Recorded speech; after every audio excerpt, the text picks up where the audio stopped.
What are the three lies that you keep on believing as truth of your life, and why? I repeat the question. What are the three lies that you keep on believing as truth of your life? Why? Thank you for that question, sir. Well, the first lie that we live as truth is that life is equal when it's not.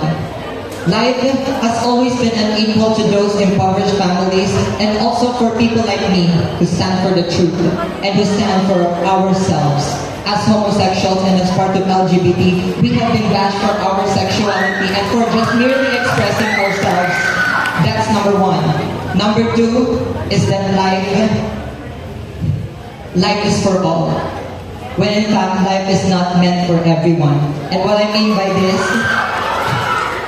is that the rights of the people are not given to them. And lastly, that justice is fair when it is not.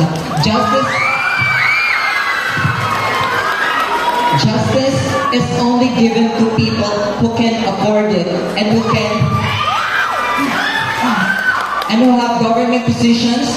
With corrupt government, it's only given to those people who can afford it. But it's about time we make it more accessible to each and every one of us, because justice in its truest nature should be equal and should be given fairly to each and every one of us. That would be all. Thank you. Thank you very much.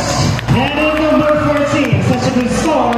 Alright, we now move on to our candidate number 3, pick a Tagalog question. And the question is, sa iyong pananaw, ano ang tatlong pangunahing katangian ng isang namumuno? I repeat, sa iyong pananaw, ano ang tatlong pangunahing katangian ng isang namumuno?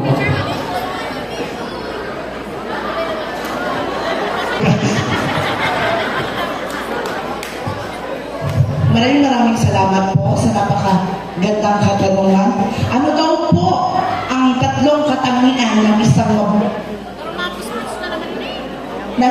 mamumuno? Para po sa akin, ang unang katangian ng isang mabuting mamumuno ay ang letter V.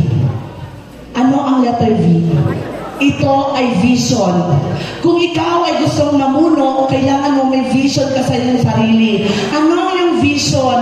Para kanino ka bumabangon? Para saan ka bumabangon? Vision. Kung gusto mong maging isang mabuting mamumuno, kailangan may vision ka. Ako, as a SK chairman in our barangay, my vision is to change the image of my barangay. Thank you. That is my first letter, vision. Second is letter A. Ano ang letter A? Hindi mo magagawa ang iyong vision kung wala kang aksyon. Ang isang mamumuno, kailangan parating may aksyon.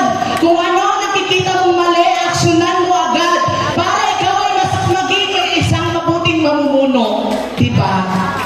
Ayan. As a SK chairman in our barangay, kung ano ang nakikita kong mali sa mga kabataan, inaaksyonan ko kaagad. Ginagawa ko yung paraan na aking makakaya para ma-involve sila sa mabubuting bagay. Iyon ay ang letter A. Una, ang letter V, vision. Sunod ay ang letter A, action. At ang huli ay ang letter I. Ano ang letter I? Ang letter I ay isang inspiration. Inspirasyon na kung saan kailangan mo magkaroon ng isang inspirasyon para ikaw ay maging mabuting mamumuno. Inspirasyon para saan? Para sa inyong barangay, para sa kabataan, para sa lahat ng taong naririto. Kailangan mo magkaroon ng inspirasyon. At yon ang tatlong katangian na dapat meron ang isang mamumuno. May vision, may action, at may inspirasyon. At yun lamang po. Maraming salamat, people of Barangay Rawis and judges. Thank you po. Thank you so much. Candidate number is one thing in your life that you could consider magical? I repeat the question. What is the one thing in your life that you could consider magical? Thank you for that question. For me, one thing that I consider myself in my life that's magical if I win tonight. That is to win and to wear a crown. Because for me, a beauty queen is not just after you win the crown, it's already done. Because for me, I will use my crown to inspire, motivate, and influence a lot of young generation. As a future teacher, I want to use this crown to use it as my purpose. My purpose is to give quality education to the children, just what I did since 2019. And that is one thing I consider myself as magical, to wear my crown with purpose. Thank you so much. Thank you so much, candidate number 15. Maraming salamat. Question for you is, what is the hardest part of winning and what is the hardest part of losing? I repeat that. What is the hardest part of winning and what is the hardest part of losing? Okay, thank you for the wonderful question. The hardest part for winning is we competing for one crown and one title.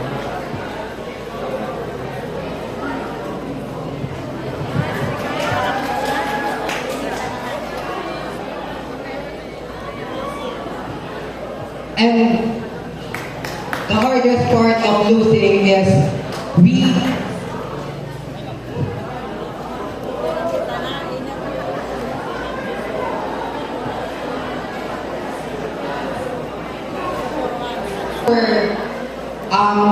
for joining beauty pageant, we earn experience that we need to grow for our future. Thank you and good evening.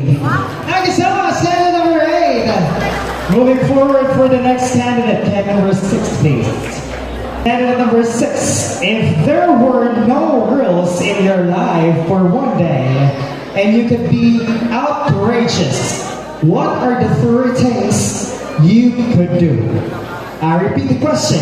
If there were no rules in your life for one day and you could be outrageous, what are the 3 things you would do? Thank you for that wonderful question. If there were no rules in my life for one day and I could be outrageous, what will I do and why? Ladies and gentlemen, the first thing that I will do in my life is to book a plane ticket and go to Paris to see my mom. Because my mother is my inspiration. She is the one who molded me into the woman who I am today. And the second thing that I will do is to inspire others.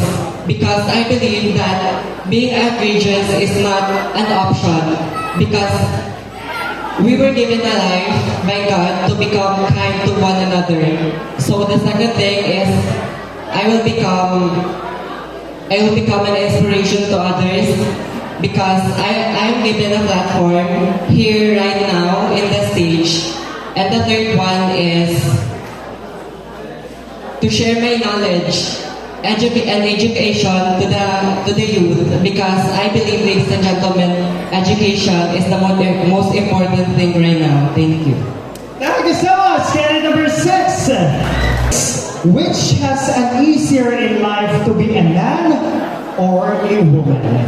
Give 3 reasons why. Okay, I repeat the question. Which has an easier in life? Do you think it's to be a man or to be a woman? Give 3 reasons why.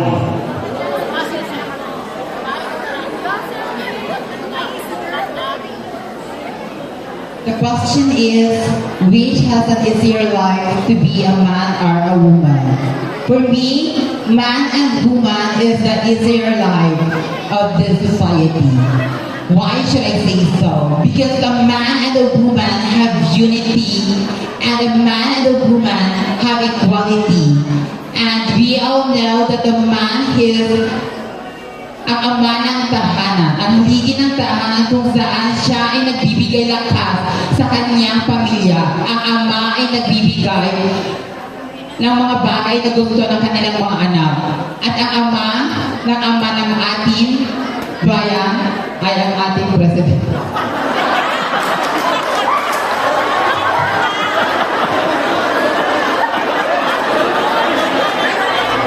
Oh man. Revised. Okay, before I continue with the question, what part of it you will revise? Again, if you will revise the Constitution, what part of it will you revise? Thank you so much. To be honest, Mom, I don't have anything to revise about the Constitution because it is a very long process. But in the other hand, I want to add one thing. That would be the Spudge Bill. It is all for our rights. We LGBT have the right to live here in our country.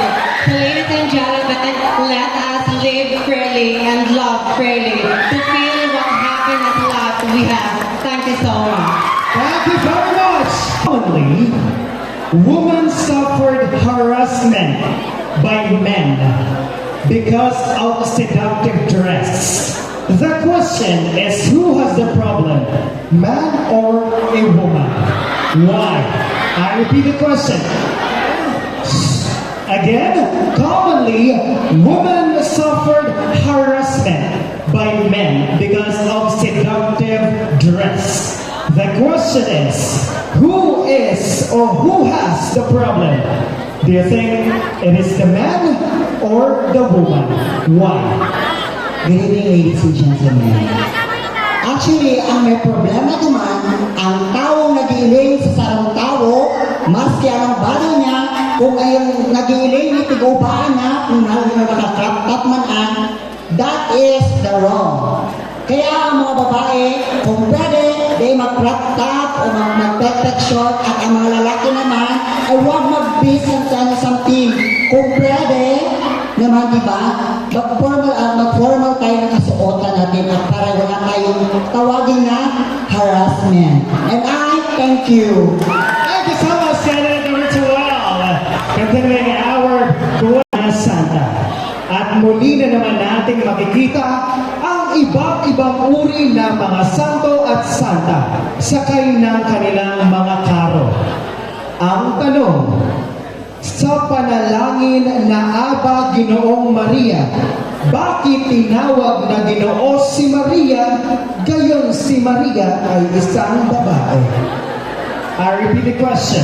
Papalapit na ang Semana Santa at muli na naman natin makikita ang iba't ibang uri ng mga santo at santa sakay ng kanilang mga karo. Ang tanong, sa panalangin na Aba Ginoong Maria, bakit tinawag na Ginoo si Maria, gayon pa may si Maria ay isang ganap na babae? Truthfully speaking, that is not a serious question, but I will answer that on a serious note. Ginamit ang Ginoo dahil noong panahon, nililabel ang mga babae in accordance sa strength na lalaki. And sa modern society, binake natin itong barriers wherein mas powerful na ngayon ang babae and I. Thank you. Thank you so much, Senator everyone.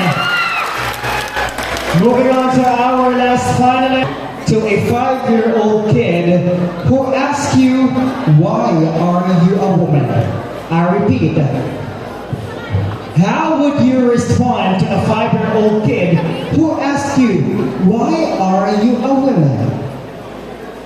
Directly to the point, I will ask that kind of kid, 5 years old, I will tell that I'm a woman. I'm a woman with a heart.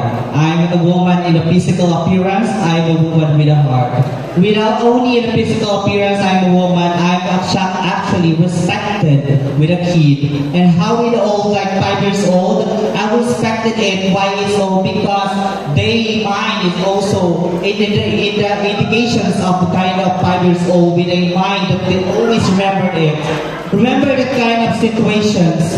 That kind of 5 years old child, they even know how to respect and how to handle that kind of situations.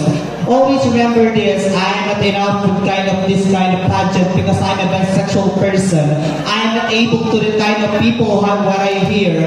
I'm accepted what I discriminate what I have right now, but honestly, if I given a chance to to have a conversation with a kind of 5 years old child, I will tell them, even though I'm a woman in your eyes, I will tell them that I am respected even though I am a beautiful woman in the eyes of that child. Thank you so much.